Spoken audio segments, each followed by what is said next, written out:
Top quality और consistent performance के लिए सिर्फ सिल्वर पंप्स। टॉप क्वालिटी और कंसिस्टेंट परफॉर्मेंस के लिए सिर्फ सिल्वर पंप्स, नाम याद रखना। महाराष्ट्राच्या विधिमंडळामध्ये महाराष्ट्र जनसुरक्षा विधेयक कायदा जो आहे तो आणला जातोय। त्या संदर्भात 25 तारखेपर्यंत या विधेयकाच्या संदर्भात हरकती आणि सूचना मागवण्यात आलाय। परंतु हा कायदा अस्तित्वात येण्याच्या अगोदरच हा कायदा जो आहे तो अधिक चर्चेचा विषय जो आहे तो राजकीय वर्तुळात ठरताना पाहायला मिळतोय। या विधेयकाच्या संदर्भात अनेक हरकती जे आहेत त्या राजकीय नेत्यांकडून मांडल्या जातात आहेत। हे विधेयक जर पारित झालं, कायदा मंजूर झाला तर सरकारच्या विरोधात बोलणं अवघड होईल असं मत काही राजकारण्यांनी व्यक्त केलंय। आपल्यासोबत राष्ट्रवादी काँग्रेस शरदचंद्र पवार पक्षाचे विधिमंडळातले गटनेते आणि आमदार जितेंद्र आव्हाड आहेत। जितेंद्र आव्हाड जी खरं तर सरकारच्या विरोधात बोलणं अगदी आता कठीण झालंय, परंतु त्यातच हा कायदा आला तर सरकारच्या विरोधात बोलू शकतो का? नाही, मुळात कायद्याची गरजच नाही ना। काय जनसुरक्षा म्हणजे काय? या जनसुरक्षेचा एकच अर्थ आहे की तुम्हाला पाहिजे त्याला उचलून कॉलरला धरून बकोटीला बांधून आतमध्ये ढकलता येतं आणि त्याला जज नाही आहे, त्याला ट्रायब्युनल आहे। हा लोकांनी कायदा वाचावा लागेल। न्यायपालिका तुम्हाला न्याय नाही देणार आहे, तुम्हाला ट्रायब्युनल नाही देणार आहे। आणि एकंदरीतच या कायद्याचा अभ्यास केल्यानंतर तुम्हाला कळेल की संविधानातले जे तुम्हाला दिलेलं आहे व्यक्त होण्याचं स्वातंत्र्य, बोलण्याचं स्वातंत्र्य, freedom of speech, freedom of expression सगळं खतम करणार आहेत। म्हणजे कोणाला कधीही अटक करा अशी एक तरतूदच त्याच्यात आहे। दुसऱ्या महायुद्धानंतर भारतामध्ये 1919 मध्ये रॉलॅट ॲक्ट नावाचा ॲक्ट आला होता आणि त्या रॉलॅट ॲक्ट विरुद्ध पूर्ण भारतभर आंदोलनं झाली आणि अखेरीस ब्रिटिशांना तो ॲक्ट मागे घ्यावा लागला।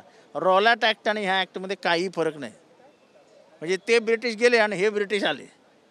या ब्रिटिशांच्याच अवलादी आहेत या, कारण का ब्रिटिशांच्या या जुलमी राजवटीविरुद्ध पहिल्यांदा ह्या ॲक्ट विरुद्ध उभे राहिले महात्मा गांधी आणि महात्मा गांधींनी देशाला हे केलं की या कायद्याविरुद्ध उतरा आणि याच्याविरुद्ध आंदोलन करा आणि मग आंदोलन पेटलं आणि ब्रिटिशांना कायदा मागे घ्यावा लागला। तुम्ही कोणाला कधीही अटक करू शकता, ही कुठली पद्धत आहे? कुठलीही संघटना ही अतिरेकी संघटना आहे, ही बेकायदेशीर संघटना आहे हे घोषित करण्याचा अधिकार त्यांना आहे। उद्या माझा आणि कुठल्या पोलिसाचा वाद झाला, तो पोलीस मला उचलून देईल टाकून आतमध्ये, 90 दिवस जामीन नाही। लोक अशीच घाबरून काही बोलत नाहीत। असले कायदे आले तर लोक घरातच बसतील, डायरेक्ट म्हणजे तोंडाला कुलूपच लावून टाकतील। एक लक्षात घे की महाराष्ट्राची ओळख ही विद्रोही महाराष्ट्र म्हणून झाली। म्हणजे आपल्याच परिसरामध्ये बसवेश्वर आले, आपल्याच परिसरामध्ये संत तुकाराम आले, आपल्याच परिसरामध्ये संत ज्ञानेश्वर माऊली आली, संत सावतामाळी आले। ज्यांनी विद्रोह केला ते महाराष्ट्राच्या भूमीतून आले। हा कायदा असा आहे की सावित्रीमाई आणि ज्योतिबा फुलेंना पण जेलमध्ये टाकता येईल असा हा कायदा आहे। त्या प्रचलित पद्धतीविरुद्ध ज्योतिबा फुले आणि सावित्रीमाई उभी राहिली। ती प्रचलित पद्धती तेव्हा सर्व मान्य होती, पण त्याच्या विरोधात जाऊन त्यांनी आपलं म्हणणं मांडलं आणि क्रांती घडवली। क्रांती ही विद्रोहात नव्हते, तो विद्रोहच तुम्हाला बंद करायचा आहे आणि त्यासाठी कायदा आणताय। आता कायदा तुम्हाला जाहिरात दिलीत तुम्ही, ती अशी लंगोटी एवढी कशाला देता? तुम्हाला 600 आणि 700 कोटी रुपये तुम्ही जाहिरातींवर खर्च करता। ह्या एवढा मोठा भयंकर कायदा येत असताना, राक्षसी कायदा येत असताना हा छापा की फ्रंट पेजवर, फ्रंट पेजच्या पहिल्या पानावर छापा आणि महाराष्ट्राला सांगा हा कायदा आहे, बघूया महाराष्ट्रातनं काय बाहेर येतं। तुम्ही लपवताय कशाला? पडद्यामागे कशाला लपताय? हा कायदा म्हणजे महाराष्ट्राच्या स्वातंत्र्याचा गळफास आहे आणि त्याच्यात केंद्रातनं कायदा येतोय ब्रॉडकास्टिंग बिल म्हणून। त्याच्यात तुमचं ट्विटर, तुमचं फेसबुक, तुम्ही जे काही व्यक्त व्हाल त्याच्यावरती लक्ष ठेवणार आहेत आणि त्याच्यात तुम्ही सापडलात की गेलात जेलमध्ये।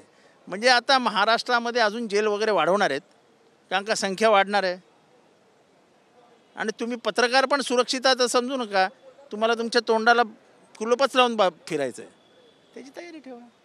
खरं तर हा कायदा जेवढा गंभीर आहे, परंतु या कायद्याच्या व्यतिरिक्त देखील राज्याच्या राजकारणात औरंगजेबाचा मुद्दा उकरून काढला जातो। एकीकडे शेतकऱ्यांना सगळं ठीक आहे, औरंगजेब तुम्हाला बोलूच देणार नाही त्याच्या पुढे।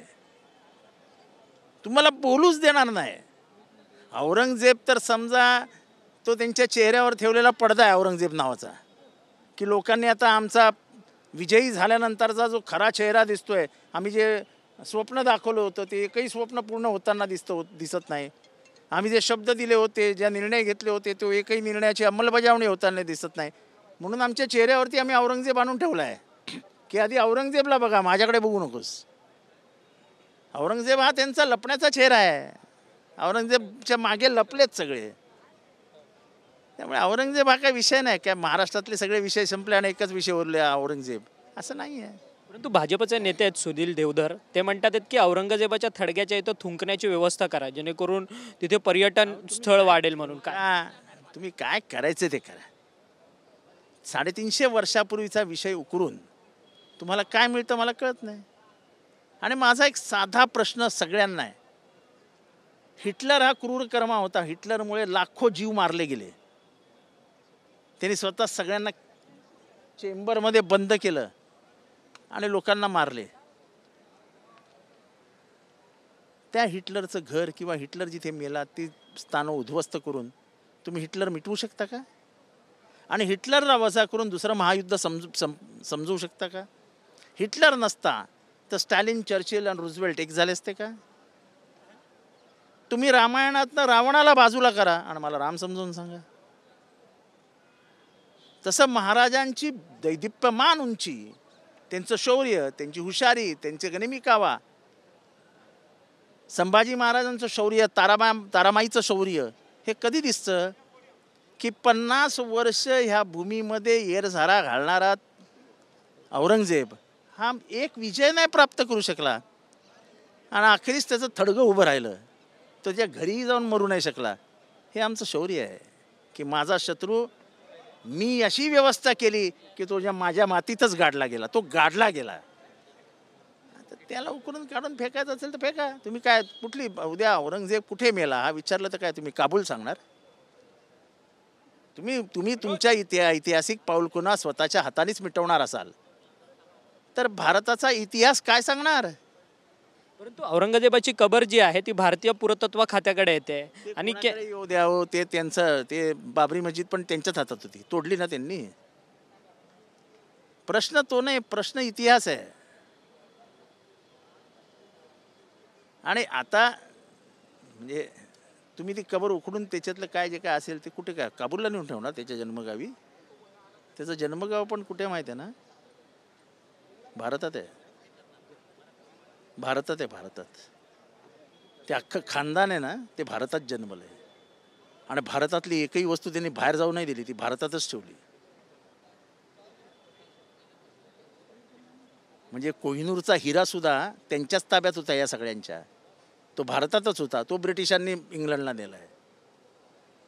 तेव्हा त्यांचं क्रौर्य, त्या क्रौर्यावरती मात करणारा माझा राजा, हा माझ्या राजाची उंची कधी मोठी होते तेव्हा त्याचा 50 आणि लाखाचं सैन्य घेऊन येणारा औरंगजेब हा एकही विजय प्राप्त न करता तडफडत त्या खुलताबादेत मेला. ह्या माझ्या राजाची शौर्यगाथा आहे. ती जर पुसायची असेल तर पुसा. धन्यवाद, तुम्ही आमच्याशी बातचीत केली. आमदार जितेंद्र आव्हाड होते, गटनेते राष्ट्रवादी काँग्रेस शरदचंद्र पवार पक्षाचे. त्यांचं असं म्हणणं आहे की जो जनसुरक्षा विधेयक कायदा जो आणला जातो तो खरं तर मुळात सर्वांनाच मारक आहे. राज्यातली कोणता नागरिक किंवा कोणतीही संघटना सरकारच्या विरोधात बोलत असेल तर संपूर्ण संघटना बेकायदेशीर होईल, त्यांना जेलमध्ये जावं लागेल, 90 दिवस त्यांना तुरुंगात राहावं लागेल आणि ट्रायब्युनलमध्ये ती संपूर्ण केस चालणार आहे. त्यामुळे जज देखील या सगळ्या कायद्याची अंमलबजावणी करायला नसणार. त्यामुळे अत्यंत घाणेरडा आणि वाईट पद्धतीचा हा संपूर्ण कायदा येणार आहे. त्या सगळ्या कायद्याला खरं तर जनतेनं, नागरिकांना विरोध केला पाहिजे असं मत जे आहे ते आमदार जितेंद्र आव्हाड यांनी आपल्याशी बोलताना व्यक्त केलेलं आहे. व्हिज्युअलिस्ट रोशन गायकवाडसह अक्षय मंकणी, TV9 मराठी, मुंबई.